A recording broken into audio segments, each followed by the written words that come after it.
আপনি এখন মারা গেলে মানুষ আপনার মোবাইলে চেক করে দেখবে এটাতে গান আছে, সিনেমা আছে।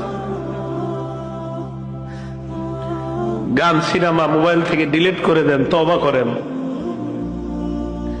পৃথিবী সাক্ষী হয়ে যাবে যে এই ছেলেটা মারা গেছে, ওর মোবাইল তো সিনেমা আছে, ওর মোবাইলে নাটক আছে, মানুষ সাক্ষী হয়ে যাবে আপনার গুনাহের। মোবাইল থেকে আপনি গান ডিলিট করে দেন, নাটক ডিলিট করে দেন। বন্ধুরা চাপ দিয়ে আমারে ফেসবুক খোলাইছিল, আমারে ফেসবুকে ইসলামী লেখালেখি করতাম।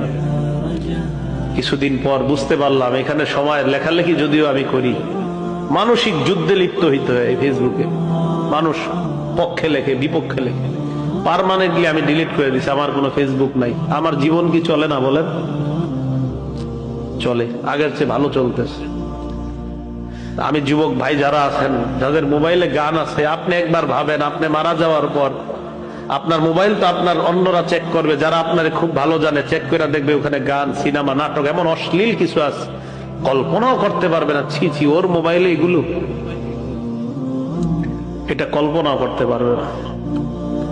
আবু ওয়াইল মাথাটা নিচের দিকে দিয়ে বলে যে গান অন্তরে মুনাফিকি সৃষ্টি করে, গান নেফাক সৃষ্টি করে।